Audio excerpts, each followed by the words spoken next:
El desarrollo embrionario consiste en la transformación del huevo fecundado en un organismo completo, constituido por centenares o miles de millones de células.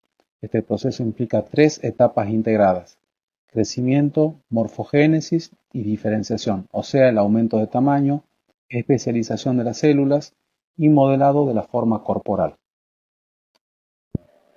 Es la etapa inicial de formación de un animal o de un ser humano, el cual va desde el estadio de cigoto hasta que se encuentran bien diferenciados sus órganos. En el caso de los seres humanos se habla de embrión hasta el final de la séptima semana de gestación, desde que se produjo la fecundación, y luego de la séptima semana se habla en términos de feto.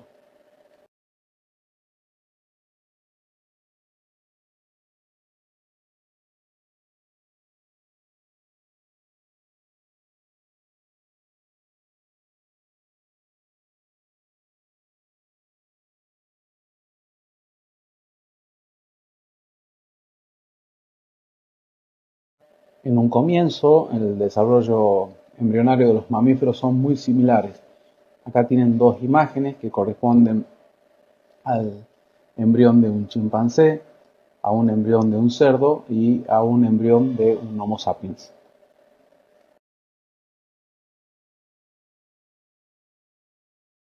La segmentación de este huevo cigoto dará lugar a un nuevo embrión, en este caso un blastocisto de aproximadamente 180 células, que a su vez, gracias a la organogénesis, dará lugar a un feto.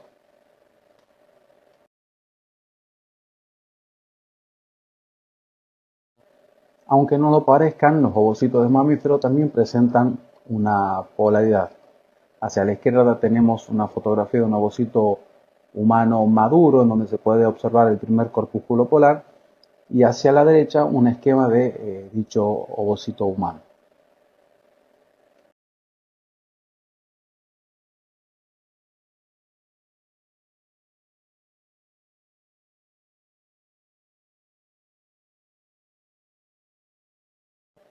Todos los organismos durante su desarrollo establecen una polaridad, es decir, crean diferencias entre los polos opuestos del embrión. Los mecanismos de desarrollo que conllevan la formación de un organismo van a necesitar de estos puntos de referencia. La polaridad es necesaria principalmente para el establecimiento de los tres ejes corporales que definen la anatomía de la mayoría de los animales y que se corresponden con el eje antero-posterior, el dorso ventral y el eje de simetría bilateral izquierda-derecha. Lo que trabajamos en embriología, cuando se forman estos huevos o cigotos, nosotros prestamos mucha atención a la disposición del primer y segundo corpúsculo polar con respecto al pronúcleo masculino y femenino, y nos da una idea de la salud de ese embrión.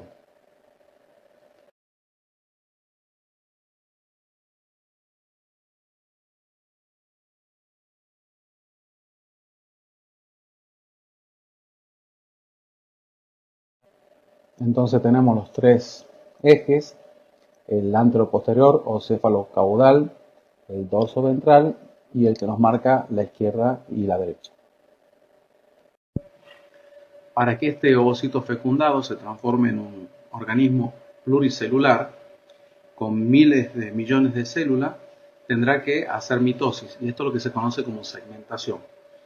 La secuencia de divisiones que formarán al embrión en cuatro células sigue estas características. La primera división se produce según el eje meridional, originando dos células.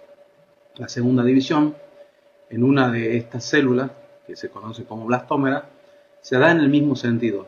La otra es en el sentido ecuatorial, es decir, en el sentido perpendicular.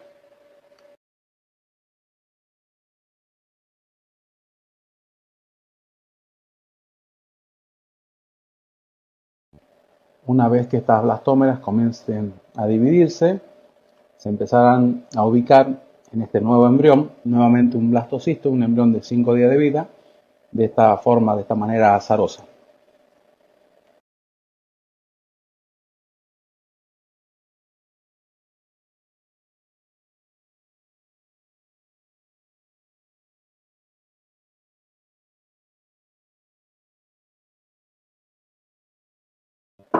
Según la cantidad de vitelo que presenten estos ovocitos, se pueden clasificar en heterolecito o isolecito. Heterolecito es un ovocito, por ejemplo, que va a tener más adelante un desarrollo embrionario externo, en el caso de los anfibios. El isolecito es el caso de los mamíferos.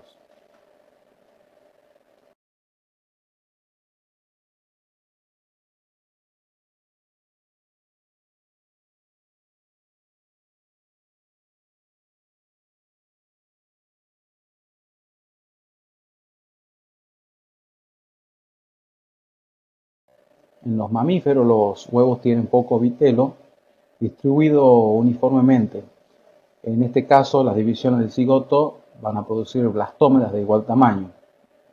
Además, los ciclos celulares carecen de la etapa G1 y G2.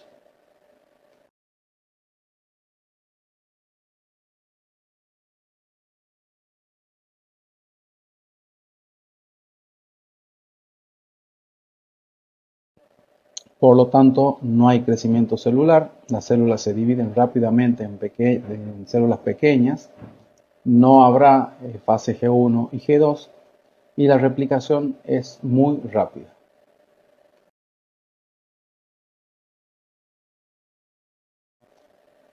Aquí se representa mediante el esquema un blastocisto, es un embrión de 5 o 6 días de vida, en donde se puede apreciar un macizo celular interno, que sería el polo embrionario, lo que daría lugar al feto, y un trofoblasto, que es lo que daría lugar a la placenta.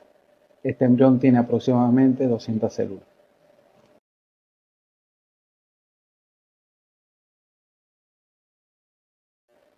Una vez que se produzca la fecundación a nivel de la ampolla de la trompa de falopio, este embrión se va a ir dividiendo, va a pasar de ser un embrión con 2 blastómeras a una de 4, de 8, de 16, hasta que finalmente en el día 5 o día 6 llegará a ser el embrión este que se llama blastocisto y que tiene la capacidad de implantarse.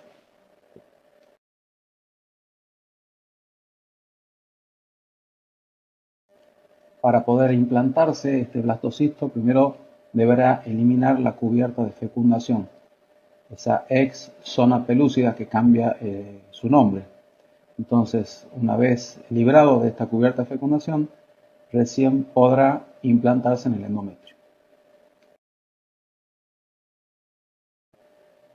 La implantación básicamente tiene 4 etapas: el precontacto, la posición, la adhesión y la invasión.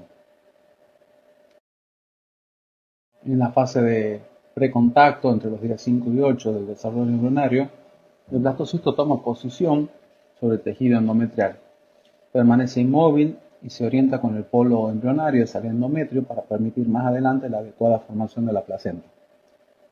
En la fase de aposición, el blastocisto busca el lugar de implantación, un lugar para adherirse, orientando su masa celular interna en el polo en el que el trofo ectodermo se va a adherir al epitelio endometrial. Aquí juegan un importantísimo papel los llamados pinópodos, que son proyecciones citoplasmáticas de las células epiteliales endometriales. Y está comprobado que estos pinópodos son claros marcadores morfológicos de la receptividad endometrial. En la fase de adhesión, el blastocisto se adhiere al epitelio endometrial, queda unido a él gracias a la presencia de moléculas de adhesión. Esto sucede entre los días 6 y 7 tras haberse llevado a cabo la fecundación, teniendo ya el blastocisto un diámetro de 300 a 400 micras. En la fase de invasión, el blastocisto, más concretamente el trofoblasto embrionario, invade el estroma endometrial, rompe la lámina basal y penetra en los vasos sanguíneos maternos. Las células trofoblásticas desplazan, disocian y sustituyen a las células epiteliales, continuando por invadir la lámina basal y el estroma subyacente. Una vez que las células del embrión toman contacto con los vasos sanguíneos maternos, aparece en la sangre de la madre esta hormona que antes no estaba presente, la HCG, o gonadotrofina coreónica humana. Aquí se representa la HCG en función de las semanas de gestación y se ve claramente cómo hace un pico entre las semanas 7 y 12 para luego decaer. La gonadotrofina coriónica humana es una hormona producida por el embrión, entonces aparece solamente en el caso que la mujer está embarazada, pero ustedes ya estudiaron otras hormonas, las hormonas ováricas que están presentes, pero que en el caso de la mujer gestante posee otra cinética. Acá se representa la gonadotrofina coriónica humana en función de la duración del embarazo, y fíjense cómo aumenta notablemente esta HCG, y presten atención a los niveles de los estrógenos y la progesterona.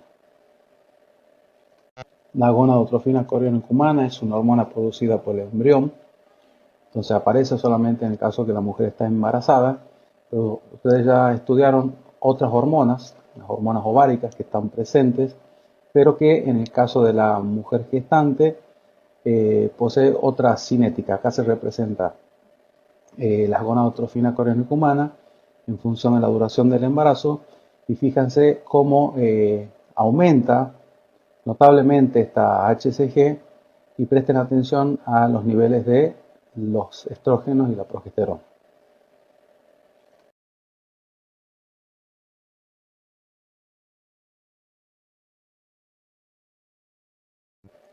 Como ocurre con los ovocitos de mamíferos, en este caso, cuando se fecunda un ovocito de anfibio, se restablecerá la diploidía de la especie, habrá una recombinación de caracteres genéticos de los progenitores y también se formará un individuo único e irrepetible. El punto de ingreso de penetración del espermatozoide es el que dará la polaridad del embrión.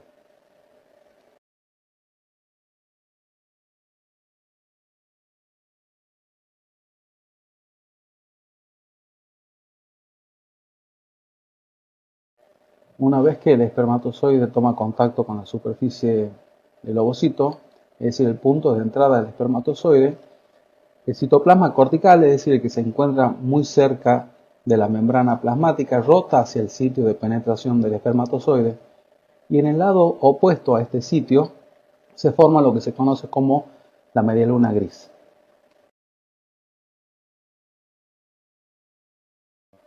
Como saben, estos ovocitos presentan un polo animal que es pigmentado y un polo vegetativo que no lo es. Entonces, al desplazarse, ese córtex genera algo intermedio, lo que le da ese aspecto de color gris.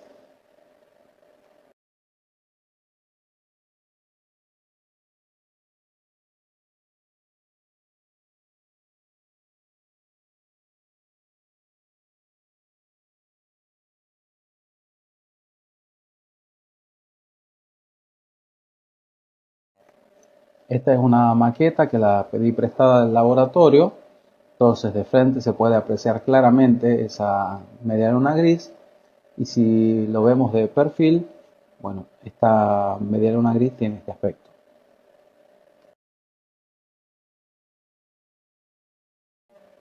Bueno, le mostré esta maqueta de estos ovocitos fertilizados con la media luna gris a propósito, para explicarle los experimentos de Spearman. Él lo que hizo básicamente es dividir a los embriones exactamente en la mitad, en el medio de la media luna gris, y se daba cuenta que estas dos células más tarde daban lugar a embriones completos.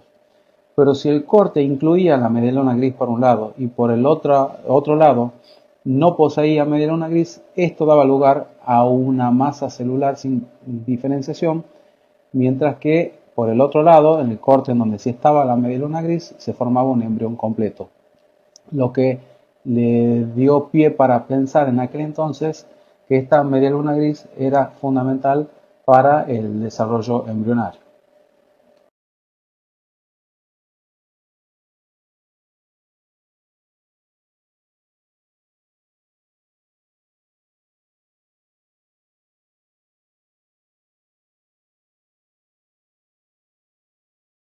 Como dijimos al principio, entonces el desarrollo embrionario será la transformación de un huevo fecundado a un organismo pluricelular, y va a contar de una segmentación, que son las divisiones celulares, una gastrulación, algunas células adquieren movilidad y cambian de posición, originando un embrión de tres láminas: ectodermo, mesodermo y endodermo, que ahora vamos a pasar a verlo, y la organogénesis, las células de las tres capas que se influencian entre sí, se reorganizan y migran para producir los tejidos y órganos.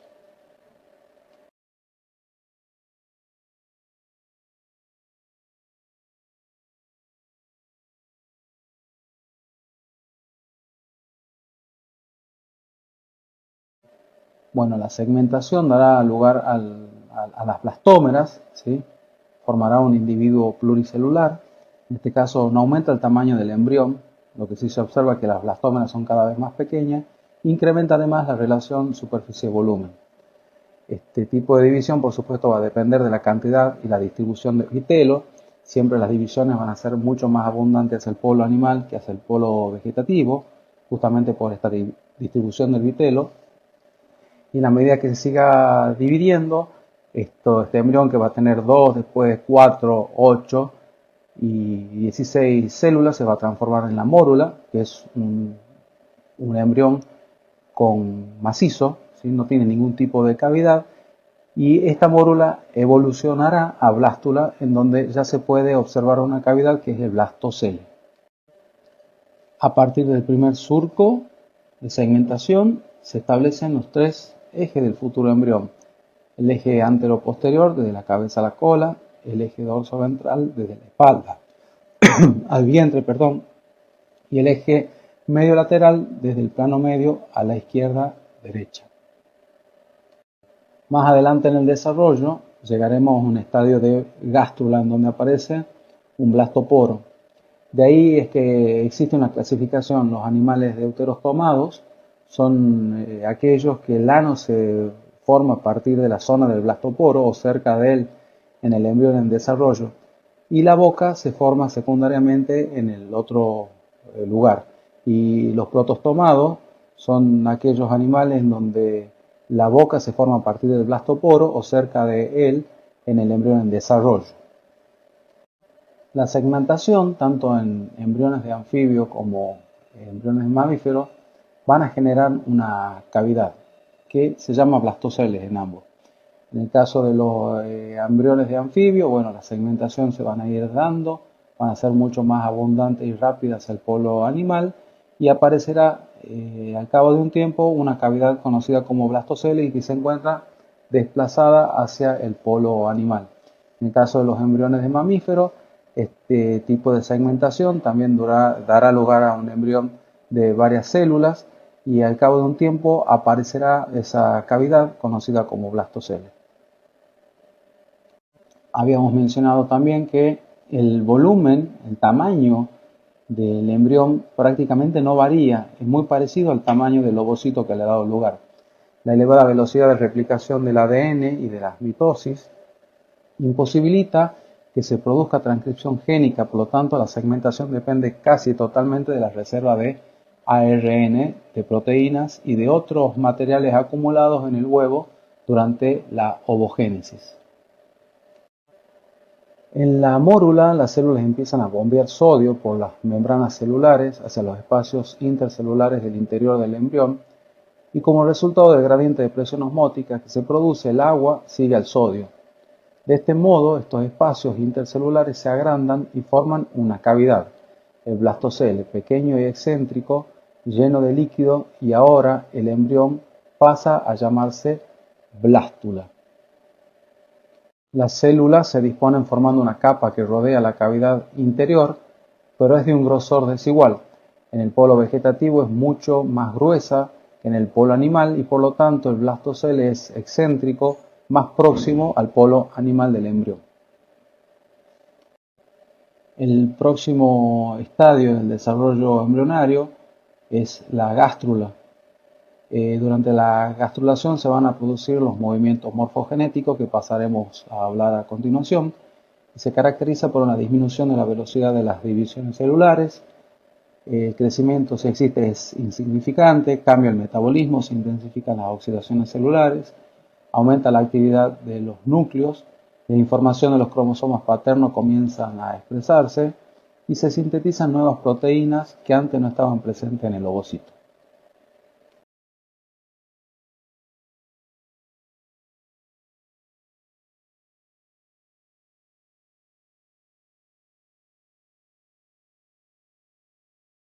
El primer indicio de gastrulación en los anfibios es el esbozo del blastoporo, que es una concentración de pigmento en un área entre la zona marginal y el área vegetativa, es decir, una zona intermedia en donde se encontraba el polo vegetativo y el polo animal.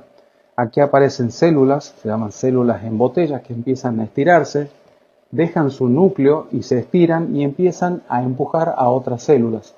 A su vez, las células presentes en la superficie del embrión van a ir invaginándose a través de este blastoporo, y en la medida que las células en cuello de botella se sigan estirando, van a ir acomodando a estas otras células que empiezan a invaginarse. De esta manera, el blastocele quedará totalmente desplazado y se formará una nueva cavidad, que es el arquenterón. Durante todo este movimiento se produce lo que se conoce como la inducción embrionaria.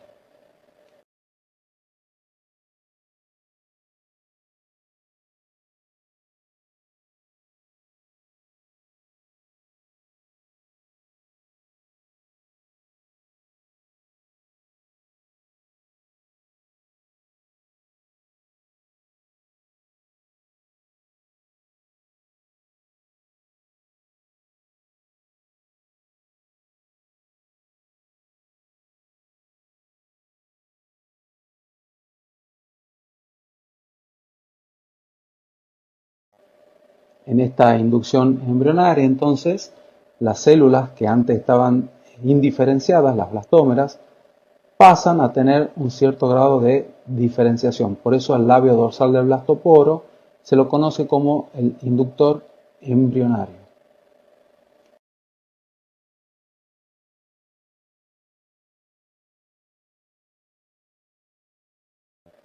Se hicieron muchos experimentos también de implantes con estos labios dorsales del blastoporo. Entonces, cuando se sacaba un labio dorsal de un embrión y se lo implantaba en otro, se formaban a partir de este nuevo embrión injertado dos larvas o dos renacuajos.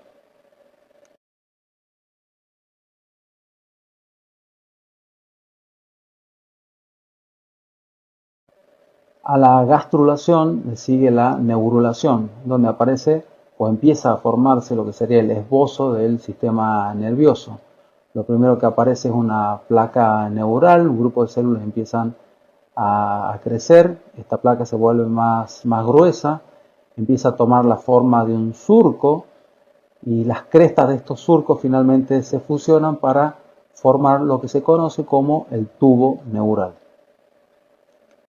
En un corte transversal de un embrión, entonces se puede observar, dependiendo de su evolución, la placa neural, un surco neural o el tubo neural, y también se van a observar la notocorda, ¿sí?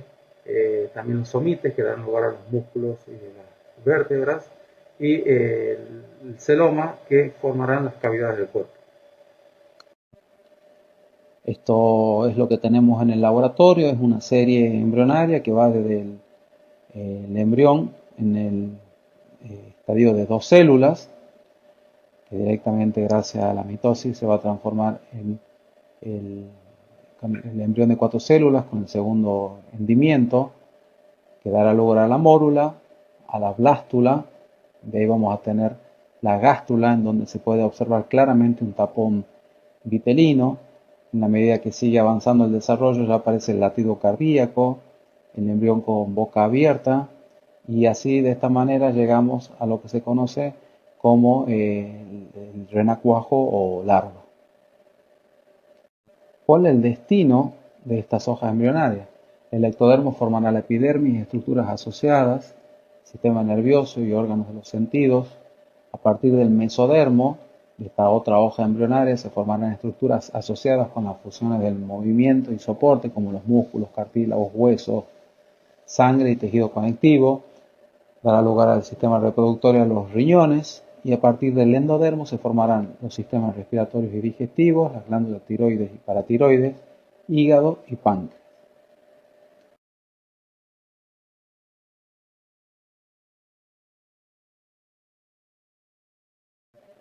Hasta ahora habíamos hecho hincapié en la reproducción sexual, pero existe un tipo de reproducción, que es la partenogénesis, donde el óvulo puede desarrollarse aún sin ser fecundado, originando adultos normales haploides. Esta partenogénesis es frecuente en insectos, crustáceos, rotíferos, abejas y algunos organismos de organización sencilla. Y muchos animales pueden inducirse la partenogénesis por medios experimentales, en el caso de ranas, equinodermos y mamíferos, y la partenogénesis es natural y se produce regularmente en el ciclo biológico de algunas especies. En el caso de las abejas, los óvulos no fecundados se desarrollan partenogenéticamente y dan lugar a los que se conocen como zánganos, mientras que los óvulos fecundados se transforman en las abejas obreras. Habíamos mencionado que es sumamente importante que el blastocisto se libere de esa cubierta de fecundación, ya que si la presenta en el momento que se aproxima al endometrio, no sería capaz de implantarse. Hay veces entonces de algunas parejas que tienen problemas de infertilidad, en donde esa zona pelúcida es muy gruesa y esa zona pelúcida más adelante dará lugar a la cubierta de fecundación, que va a ser muy gruesa o muy rígida, y este blastocisto no va a ser capaz de librarse de esa cubierta, y por ende en el laboratorio podemos hacer una eclosión asistida, ya sea de manera mecánica, como lo muestra la fotografía de la izquierda, o bien usando un láser, como lo muestra la fotografía de la derecha. Otro estudio que se puede hacer en el laboratorio es analizar las blastómeras de estos embriones. Puede ser que presenten un cromosoma de más o un cromosoma de menos, es decir, una cromosomopatía, generando embriones aneuploides que más adelante no van a ser capaces de implantarse y por ende nunca se producirá un embarazo. Esa blastómera que sacamos en el laboratorio, directamente lo que se le hace es un cariotipo y podemos contar la cantidad de cromosomas que posee esa célula. Todo esto se hace justamente en parejas que tienen algún tipo de trastorno reproductivo. Una vez que tenemos el embrión, directamente lo cargamos en un catéter siliconado. La imagen de la izquierda es una ecografía, la imagen de la derecha está representando un esquema de lo que sería ese útero. Entonces con un catéter muy delgado, directamente descargamos esos embriones, él o los embriones, en la cavidad uterina esperando que llegue un embarazo.